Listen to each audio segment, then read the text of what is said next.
With just 90 seconds left on the clock, we really have to start deconstructing our miners, or we will have to leave some of them behind. Hopefully they won't attack us now, as this would be the worst possible time for them to... Oh no, here they come.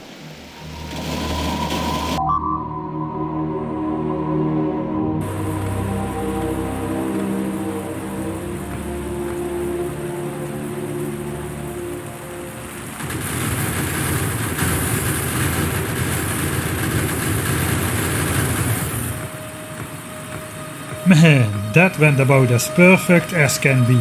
And we made it to the platform with 11 seconds to spare. We're going to have to leave our home planet behind for a long time and warp out to a new planet in 5, 4, 3, 2, 1. Welcome to Warpzone 1.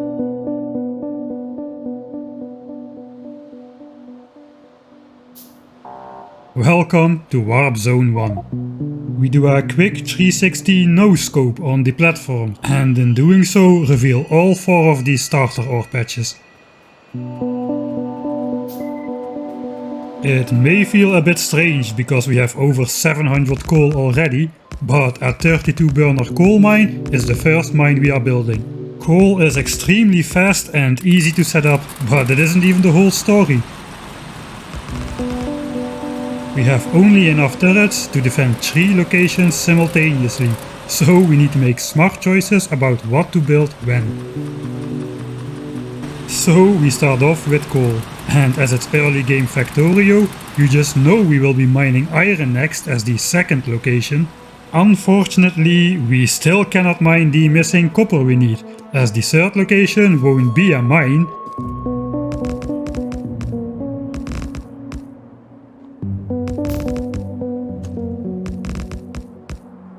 800 coal should be enough to set up the same 32 miner combination we used on the homeworld before warping out. But as it's still very early on this planet's clock, I think we can get away with 8 gun turrets per location, as the pollution from the warp platform hasn't had as much time yet to annoy the local biters.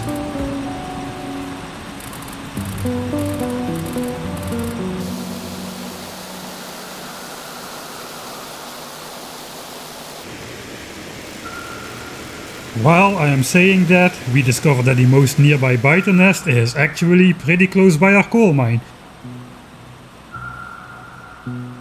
Before we even spend 2 minutes on this planet, they are already sending attacks. Oh man.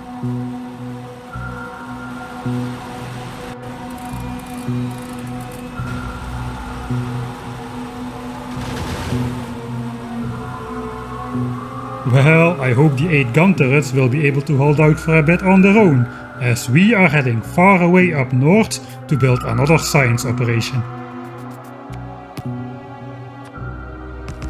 Also, this setup starts off suspiciously similar to the one we used on our homeworld, except this time we are gonna automate science. That's why we made the 8 assembly machines. We are gonna need more than the 2 power poles we have though, but as this disposable planet has trees, let's just chop 1 to make a handful more. We then build a witch circle with the 8 assemblers, right where the 2 sacrificial labs are going to be, while the attacks in the south continue. I have no radars, so no vision, so it's not even worth our time to check out the map to see if all is okay. As long as we don't hear the dreaded alert sound that something has gotten destroyed, we are fine, I guess. Anyway, our plan here is to make 200 red science packs, so we use all 8 assemblers to make the 200 iron gears required. And while those are being processed, we are gonna set up our last 8 gun turrets to defend this location, because we're going to have to leave this location behind too. That is why we are automating the science. Well, the iron gears are still processing, but we don't have enough time to leave and go do something significant, so we just stand around for a bit, watching the yellow alert sign noticing us about the ongoing attack waves until the iron gears are finished. I even checked the power situation to check if something is wrong, but no, the Mark 1 assemblers are just that slow. Anyway, this is where our copper deficit will show up. With the iron gears finally finished, we can start making the 200 red signs. Or at least we could, if we had the full 200 copper. We can start with what we have though and hope we remember to add some more copper once we have mined some. Anyway, here is the secret plan for this warp zone. We want to research the warp reactor reassembly project, as that will give us an additional 10 minutes in each warp zone, including this one. And if we check out the requirements for the second level of this technology, we see it costs only 50 green science packs. That's very cheap. The only issue is, we cannot make green science packs just yet though, so we'll also need to research the green science technology. That'll cost us 175 red science packs in total, so the 200 we are planning to make should cover that easily. But more importantly, each of these 3 technologies are very quick to research, 5 seconds to consume each science pack technologies, which means that for these specific technologies, each lab can keep up with 2 assemblers. It's perfect! Okay, so while we do need more copper for red science, we definitely need more copper for the 50 green science packs we have to make. But first, let's go take a quick peek down south at the biter nest. There are still some light attacks coming in here and there, but the southern nest seems to have calmed down for now.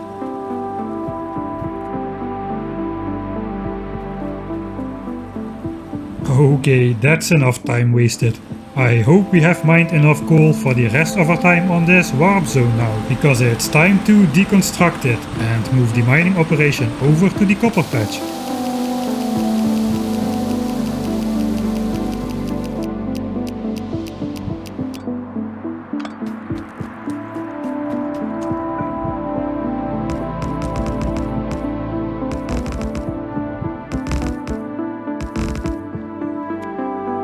We put 24 miners and make sure each miner has 16 coal, which means each furnace needs 8 coal, or half the amount we put in the miners.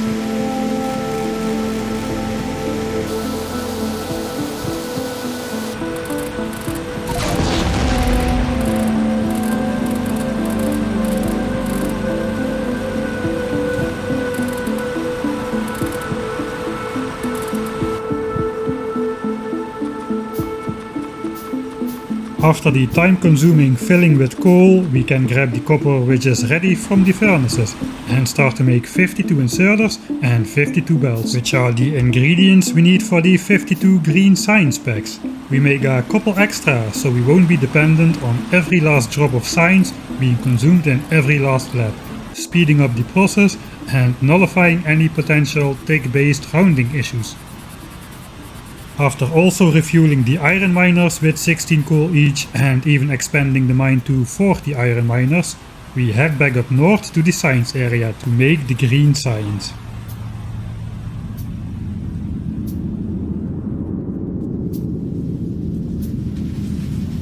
But we discover we cannot make green science just yet. The technology is still being researched.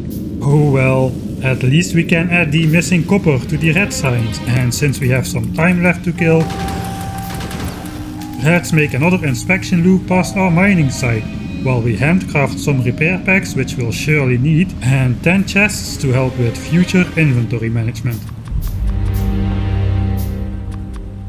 We calmly inspect our mines on biter attacks and potential damage, and also empty out the furnaces to make sure they keep running. But once the green science stack completes, every second we delay producing the green science is, well, it's a double-edged sword really. We gain more resources from the increased mining time, but we are also exposed for the possibility of overwhelmingly large attacks for longer, as well as decreasing the time for the second half of our plan on this planet.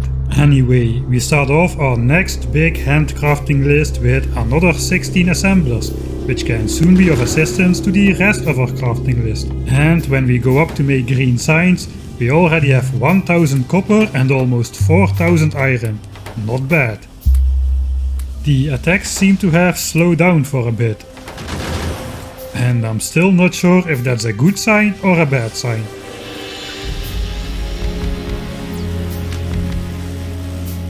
Anyway, we press on with our plan, making slightly more than the 50 green science packs required, just as the biters seem to be switching targets from the mines to the science area. They have discovered where the brain of the operation resides. With green science running, we again need to play the waiting game until the second warp reactor tech completes to extend the timer another 10 minutes. So we use our recently made assemblers to help us make the intermediate ingredients we need for our crafting list. We're going to want to expand from 2 to a whopping 24 labs. These 6 assemblers will save us a full 5 minutes on handcrafting those labs. And just like on our home planet, we can use any idle moment to go chop down some rocks and coal rocks. You may have noticed we haven't built a single stone miner yet, and we are going to try to keep it that way. Solely relying on hand mining large rocks to get all the stone we need for the burner miners and stone furnaces, which require 5 stone each. We also chop 96 wood, but we drop 1 log on the ground to end up with 95. That gives us exactly enough wood to make 4 stacks of wooden power poles, without any extra wood or partial power pole pile to clog up our inventory. We are going to be carrying around a lot of raw materials, so inventory management is key.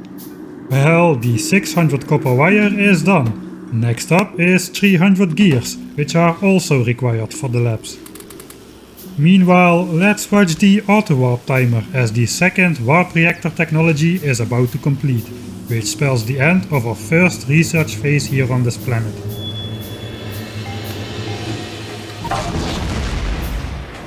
And with the second warp reactor technology completed, we now have more time remaining on this world than the measly 20 minutes we started out with. We have 27 minutes left on this world to complete phase 2 of our master plan. So let's get to it.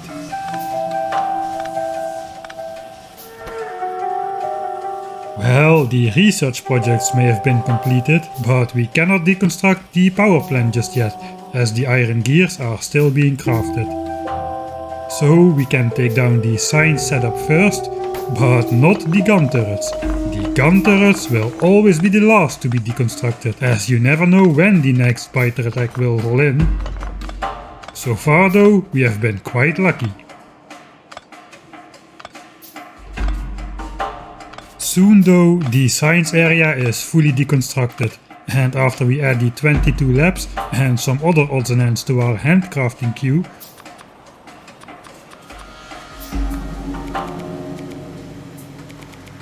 it is time to go pick up our miners as well.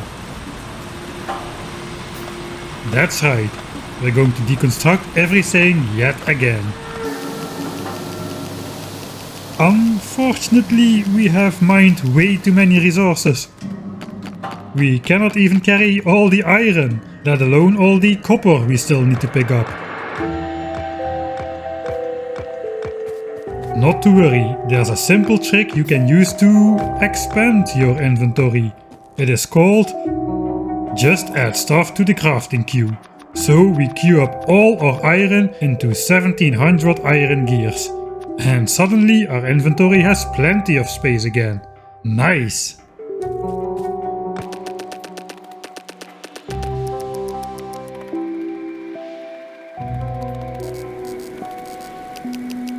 With 24 minutes on the clock, our entire base has vanished without a trace yet again, and it's time to initiate phase 2 of our master plan for this planet. Our master plan is to run away. Yeah, it seems to become a trademark strategy on this channel. Anyway, this time we are going to keep running for a good while. What are we even looking for? Iron? Copper? Uranium? No, none of that. We are simply looking for an area that is far enough from the warp platform to not have been polluted just yet. And when we check the map, we see that we are right on the edge of the warp platform's pollution cloud. The only resource we do need is water, and we happen to spot a cliff on the map. Cliffs often are generated tangentially alongside water borders, so let's go check it out. And indeed, we do find a small lake here, but a small lake is all we need. At the moment we are about 3 chunks outside of the pollution cloud, which means any biters angered by the warp platform's pollution won't be able to pathfind here to attack us, which is exactly the reason why we ran away so far. We are done with the dirty mining. We are planning to be researching technologies for most of the remaining time here on this planet, and to avoid the heavy attacks generated by the warp platform, we are setting up our clean science area in this pollution-free zone. Here we will only suffer Warptorio's fair attacks, as the only biters which will be attacking us here are the ones triggered by the pollution we are actually outputting ourselves. This is a good thing, because now that we have 40 minutes on each planet instead of 20, biter evolution will cross deep into the much more dangerous medium biter and medium spitter territory. Anyway, we utilize our inventory management chests to put away some stuff, making space in our inventory so we can safely cancel the handcrafting of the 1700 iron gears. We are planning to research 840 red science packs worth of technology here. A big operation which is an order of magnitude larger than what we have been doing before. 17 assemblers will each be making 50 iron gears, followed by 50 red science packs each. While the gears craft, we set up the inserters and power network for our 24 labs.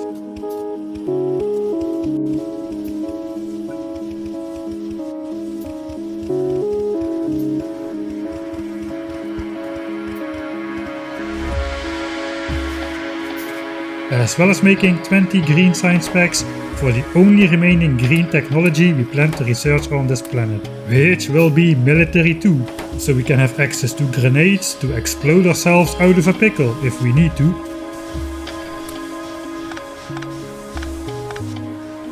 And after surrounding our build with gun turrets,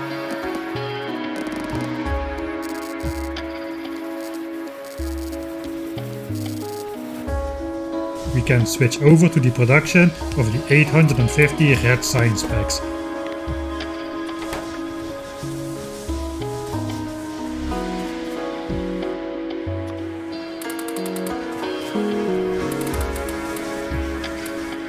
And with 19 minutes on the clock, we have started to produce science.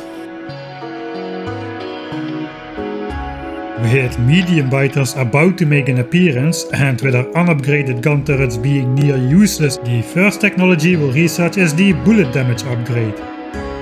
Not only will this double our gun turrets' damage output against medium biters, it will also reduce the ammo spent on killing the ever popular small biters by 25%. Indeed, this cheap technology is by far the most cost-effective economy upgrade in the entire game. The next technology to aim for is the heavy armor, as we personally are planning to venture out and leave behind the safety of the gun turret cover. The heavy armor makes us basically invincible against small biters.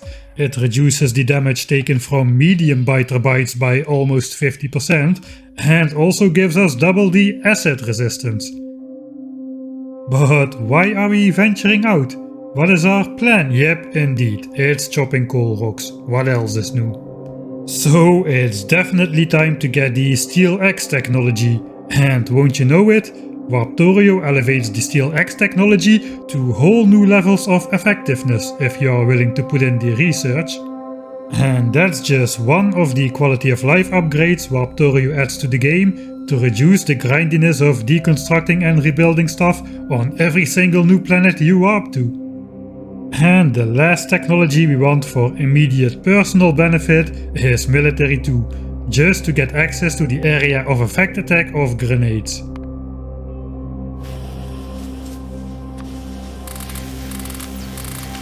So that's the first batch of technologies, and since we automated science now, we can check out some other things, like this mysterious chest you've been screaming at your screen about for the last 2 minutes.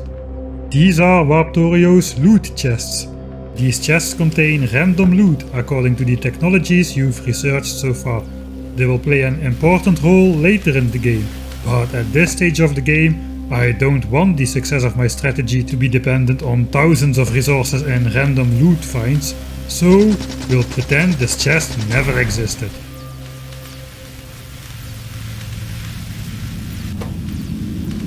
Well, the 20 green science packs are complete, so we manually add them to the labs.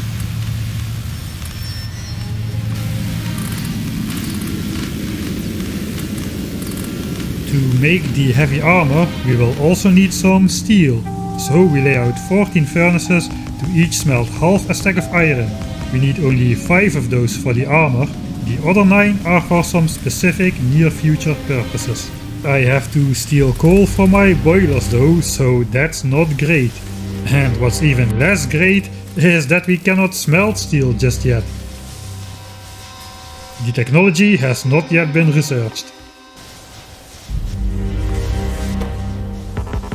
Oh well, we give the remaining coal back to the boilers. Let's do hope we find some more coal rocks out there. Alright, the ammo damage upgrade is about to complete, so let's watch its effect on this gun turret. They benefit from the bonus twice, so they now output 6 raw damage against the medium biters 4 armor. And in mere seconds, the steel processing technology is completed as well. Anyway, now the furnaces suddenly do know how to smelt iron into steel, so let's get that done while we go out hunting.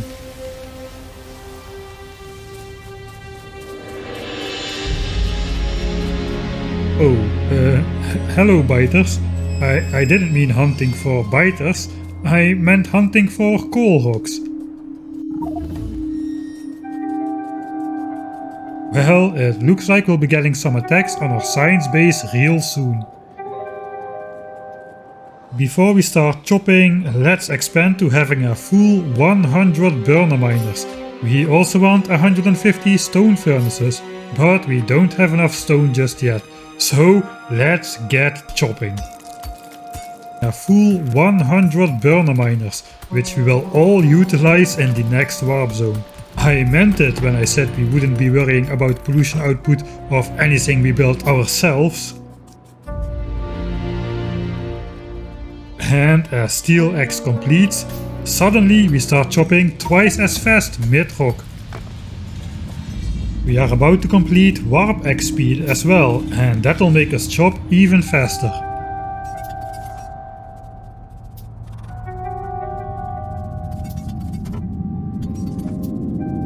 But first we spot a small attack on our base.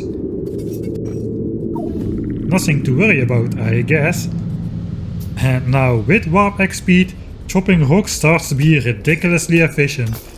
And soon we have the 100 miners with 150 stone furnaces we set out to get, just at the moment Military 2 completes. Right, let's first queue up some grenades. And then it's time for the second batch of technologies. We're getting into the WARPTORIO specific technologies now. The first goal we have is to unlock the WARPTORIO teleporter gate. That will prove to be an invaluable thing to have access to in the next warp zone. It requires us to first upgrade the size of our warp platform, which will sadly despawn our crashed spaceship. But what we get back for it is an access point to the mysterious warp factory floor. Whatever that will turn out to be, it sounds interesting enough to immediately wanting to upgrade its size. Oh well, we won't see the effect of these technologies until we make it back to the warp platform, so let's research a technology which will have immediate effect. Warp Toolbar, which is another WARPTORIO specific multi-level personal upgrade which increases the size of your inventory with every level researched.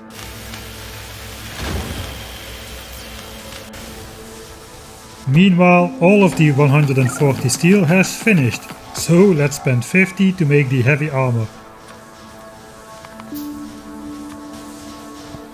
And distribute our newfound coal to the boilers.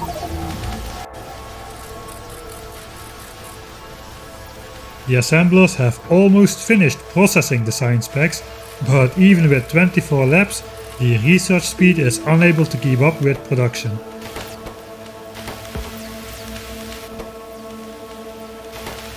And by now, the warp platform's pollution cloud has had some time to intensify and expand out further, so it's now overlapping with our pollution cloud.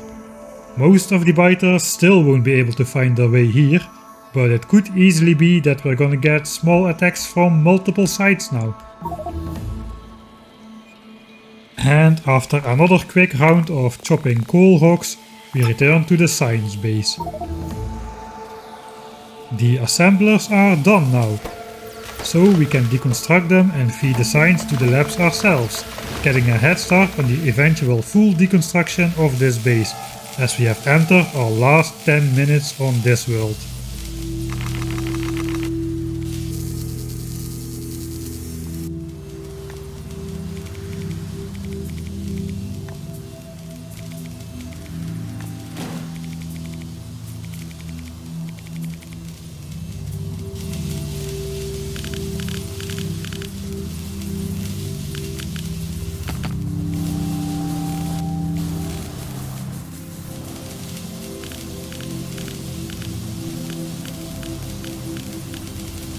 And the last 3 technologies I want to obtain here are 3 levels of mining productivity. While in vanilla that would cost you 1000 each of all science packs in the game, in Warptorio it costs you a measly 120 red science packs to get that same 30% mining productivity bonus. And we can get a total of 5 levels for every science pack type we unlock. Well, I really should be out hunting for more coal rocks or other resources, but I guess we are filming a time-lapse instead. Anyway, it's not like we're on sort of a speedrunning strategy to beat the game in 8 warp zones, right? Anyway, why are we only getting 3 levels of mining productivity now? Why not all 5? Well, as you may have noticed, at the moment our burner miners cannot keep up with our stone furnaces, and the furnaces are idle some of the time. With 2 levels of mining productivity bonus, they can almost keep up, which means you get iron plates 20% faster, without the drawback of your furnaces filling up with the very bulky raw iron ore. Now, with 5 levels of mining productivity, the miners far outspeed the furnaces, and each and every furnace will fill up with a full stack of raw iron ore, which we cannot carry in our inventory, and we cannot use the put it in our crafting cube trick on it. Now, with 3 levels of mining productivity, the burners become only slightly faster than the stone furnaces, utilizing 100% of the furnace's capacity, while only putting a few pieces of extra unsmelted ore in the furnaces. Few enough pieces so that the furnaces can get them smelted, while we deconstruct all the miners. That is why 3 levels are optimal right now. With 5 levels it gets too difficult to manage everything at exactly the right timings. So, unless you are a world-class speedrunner, simplicity equals speed here, so let's keep it simple. As the last level of mining productivity completes with barely 4 minutes on the clock remaining, we utilize our new Super Warp X speed. We easily can deconstruct our whole base in mere seconds. What are you doing? Stop crafting grenades and stop looking at the biters. We still need to run all the way back, man. Anyway, strategy-wise, this was still a simple world with not too much ambition. On the next world, our research plans are going to be far more ambitious, and in fact, it's probably one of the most ambitious plans for a single warp zone I have. We are going to need our full 100 miners, and we are going to need that mining productivity bonus we just researched to pull it all off successfully. Fortunately, we weren't too far away, and we arrived back at the warp platform with almost 2 minutes to spare. So let's display what the Warptorio teleporter gate is all about.